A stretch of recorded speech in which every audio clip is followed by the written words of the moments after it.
Hello students, स्वागत है आपका क्लास में।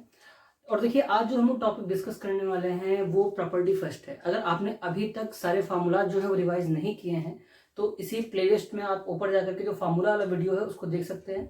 वहां पे मैंने शुरुआत से लेकर लास्ट तक जितने फार्मूले हैं सबको वहां पे डिस्कस किया है। ठीक है, आज जो फर्स्ट हमने प्रॉपर्टी डिस्कस की है फार्मूलाज में, उसी को अच्छे से समझेंगे और कैसे उस पर कंफ्यूजिंग क्वेश्चंस आते हैं। इसके क्वेश्चन जो है आपके बोर्ड एग्जाम में पूछे गए हैं, तो कैसे उसके कंफ्यूजिंग क्वेश्चन जो एग्जाम्स में आते हैं उनको भी यहाँ पे हम लोग डिस्कस करने वाले हैं।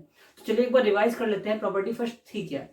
देखिए, फर्स्ट ऑफ ऑल जो प्रॉपर्टी फर्स्ट है वो कहती है कि साइन इनवर्स अगर साइन थीटा लिखा हुआ है तो वैल्यू थीटा होगी। कॉस इनवर्स कॉस थीटा है तो थीटा आएगा। Tan inverse tan theta becomes theta. Cot inverse cot theta theta होगा ये भी। Sec inverse sec theta is equal to theta. Cosec inverse cosec theta is equal to theta. But यहाँ पर सिर्फ इतनी ही चीज कह देना जो होगा वो गलत हो जाएगा कि भाई यहाँ पे सीधे आपने सॉल्व किया तो थीटा आएगा, तो उस केस में आपके जो क्वेश्चन है वो गलत भी हो सकते हैं। तो गलत कैसे होंगे, क्या प्रॉपर्टी यहाँ पे हम लोग मिस कर रहे हैं, जरा उसको देखते हैं। Sign inverse sine theta theta होता है, बट ये जो थीटा की जो वैल्यू आएगी वो बिलोंग करेगी -π/2 से π/2, वो भी क्लोज इंटरवल में। ठीक है, तो अगर इस तरीके से आपका आंसर जो है इस क्लोज इंटरवल के बीच में आ रहा है तब आंसर करेक्ट है। Cos inverse cos theta is equal to theta होगा। थीटा बिलोंग करेगा 0 से पाई क्लोज इंटरवल में। अगर इससे बाहर आ रहा है आपका आंसर, ठीक है, पाई से बड़ी वैल्यू आ रही है तो गलत है उस केस में। तो आपको क्या करना पड़ेगा, 0 से पाई के बिटवीन में ही, उसके अंदर ही आपको आंसर लाना है। नेक्स्ट देखिए, टेन इनवर्स टेन थीटा जो है वो थीटा होगा। थीटा बिलोंग करेगा -π/2 से π/2 के बीच। मतलब क्या कि ये आपकी जो वैल्यू है ओपन इंटरवल में इन्हीं के बीच में होनी चाहिए। मतलब -π/2 इंक्लूड नहीं होगा। ठीक है, इनको छोड़कर इनके बीच की कोई वैल्यू हो सकती है। Cot inverse cot theta theta belongs to 0 to pi. Sec inverse sec theta is equal to theta theta belongs to 0 to pi closed interval में एक्सेप्ट π/2, मतलब π/2 को नहीं लेंगे, बाकी सारी वैल्यू मिल जाएंगी।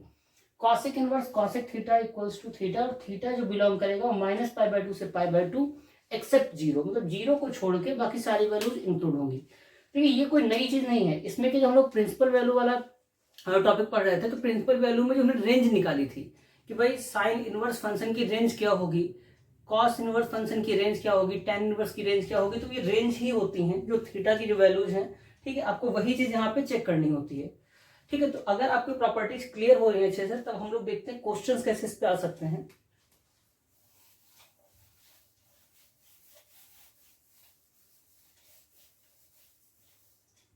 फर्स्ट ऑफ ऑल मान लीजिए क्वेश्चन दिया आपको साइन इनवर्स साइन π/3।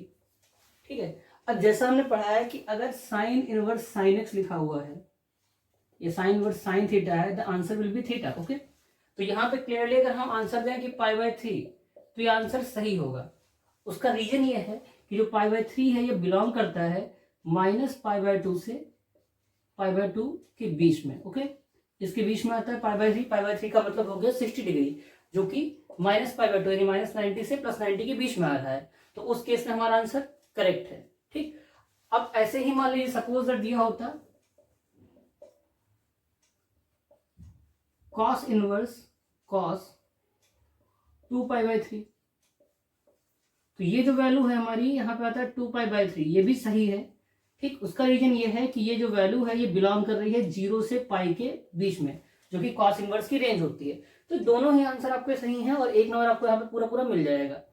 बट अगर मान लीजिए ये कॉस इनवर्स ना होकर के यहाँ पे दिया होता साइन इनवर्स साइन 2π/3, अगर ये दिया होता और आप लिख देते 2π/3, तो ये आपका आंसर जो है ये गलत हो जाएगा। ठीक, क्यों गलत होगा और सही आंसर क्या होगा अब हम लोग वो समझते हैं। ठीक है, सबसे पहले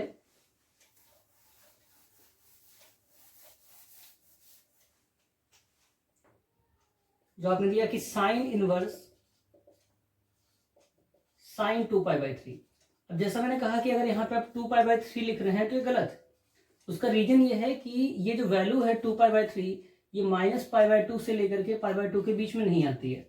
और 2π/3 का मतलब हुआ जाके आपका 120 डिग्री 120, और जो हमारी लिमिट है वो -90 से +90 के बीच में है। तो इसीलिए अगर आप 2π/3 दे रहे हैं तो आपका आंसर गलत हो जाएगा। तो सही वैल्यू कैसे फाइंड की जाए वो उसको देखते हैं। 2π/3 जो होता है ओरिजिनल में ये बराबर होता है पाई -π/3 के। अब पाई माइनस ही क्यों किया गया, ये इसलिए क्योंकि आपने देखा यहाँ पे साइन दिया हुआ, और साइन जो है पॉजिटिव वैल्यू होती है। 2π/3 अगर आप देखते हैं 120 degree second quadrant, first quadrant में होता है π/3। तो ये अगर आप ध्यान दें तो साइन की वैल्यू फर्स्ट और सेकंड दोनों ही पॉजिटिव है, तो इसीलिए आप 2π/3 जो है उसको पाई माइनस π/3 यानी 180 माइनस आप π/3 लिख सकते हैं। ठीक, तो ये जो वैल्यू इसमें रखोगे तो आ जाएगा sine inverse sine pi minus π/3, convert होके हो गया साइन इनवर्स साइन π/3। ओके, अभी कन्वर्ट कैसे हुआ है, साइन आपको याद रखना पड़ेगा कि साइन 180 माइनस थीटा यानी कि sign pi minus theta will be sine theta. ठीक है, बेसिक फॉर्मूला है कि साइन पाई माइनस थीटा करेंगे तो साइन थीटा आ जाएगा। अब ये जो वैल्यू आ रही है ये आ रही है π/3 जो कि बिलोंग करती है माइनस π/2 से π/2 के बीच में। ओके, तो ये आपका करेक्ट आंसर होगा। ठीक, तो इस तरीके से आप समझ सकते हैं कि कैसे इस क्वेश्चन को सॉल्व करना है।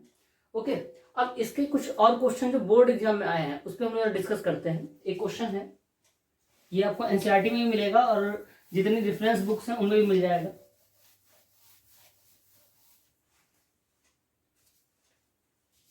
Question is cos inverse cos 7π/6। ठीक है, अब होता क्या है, आपने जहां देखा cos inverse cos theta that becomes theta, यानी कि ये सीधे आ जाना चाहिए 7π/6, और जहां आपने किया ये आपका क्वेश्चन गलत हो जाएगा।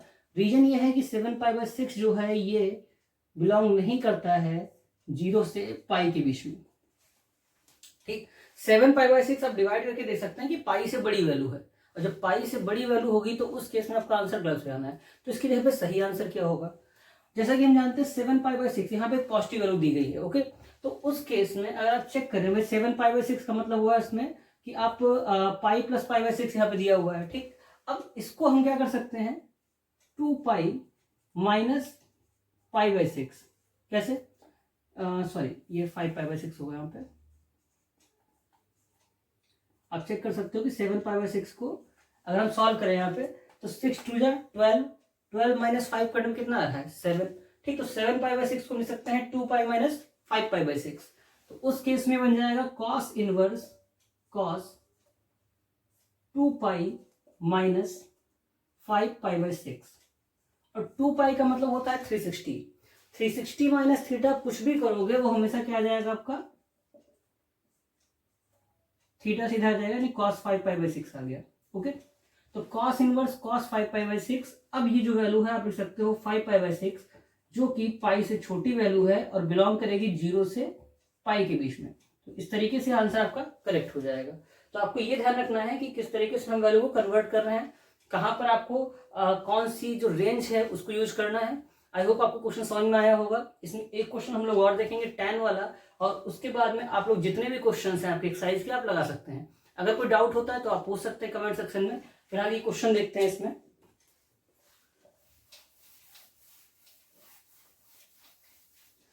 Question is tan inverse tan 3π/4। ठीक, यहां पर 3π/4 अगर लिखा जाए तो ये गलत है। रीजन क्या है कि ये बिलोंग नहीं करता है, आपकी जो लिमिट होती है -π/2 से π/2। तो क्लियरली ये है कि अगर वैल्यू नेगेटिव में है तो उस केस में ये आपकी फोर्थ क्वाड्रेंट में होनी चाहिए -π/2 से 0 तक, और अगर वैल्यू पॉजिटिव में है तो 0 से π/2 के बीच में होनी चाहिए। tan के केस में सिंपल सा केस रहता है। तो अगर आप ये ध्यान रखेंगे -π/2 से 0 तक जो वैल्यू है वो नेगेटिव में आती है। तो आपने देखा ये दिया है tan 3π/4। अब 3π/4 जो है ये क्लियरली क्या है यहाँ पर कि भाई π/2 से बड़ी वैल्यू है। 135 डिग्री का मान होता है 3π/4 रेडियन में कन्वर्ट करता है। तो इसको हम क्या लिख सकते हैं, इसे लिख सकते हैं 3π/4 को हम पाई माइनस π/4। चेक करिए 4π माइनस पाई 3π/4 आ रहा है। तो यहां पे क्या हो जाएगा tan inverse tan pi minus π/4। ठीक है, बट सेकेंड क्वाड्रेंट में tan क्या होता है नेगेटिव होता है। तो उस केस में ये वैल्यू जो हमारी आने वाली है, ठीक, आप इसको सॉल्व करोगे तो माइनस का π/4 आ जाएगा।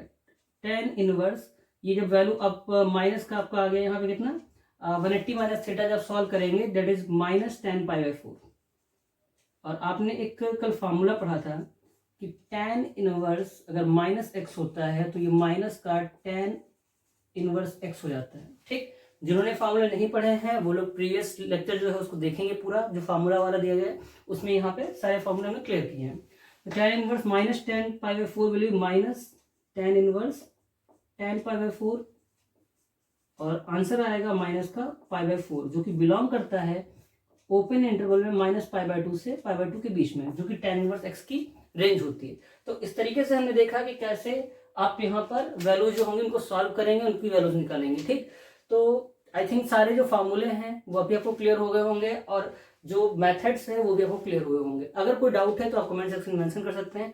अगर अभी तक आपने जो चैनल है हमारा सब्सक्राइब नहीं किया है then please click the subscribe link, और हाँ जो बेल है उसको क्लिक करना ना भूलिएगा, क्योंकि जो आने वाले लेक्चर्स हैं वो आपको टाइम से टाइम तभी मिल पाएंगे जब आपने जो बेल है उसे क्लिक की होगी। Thanks for watching, thanks for being here.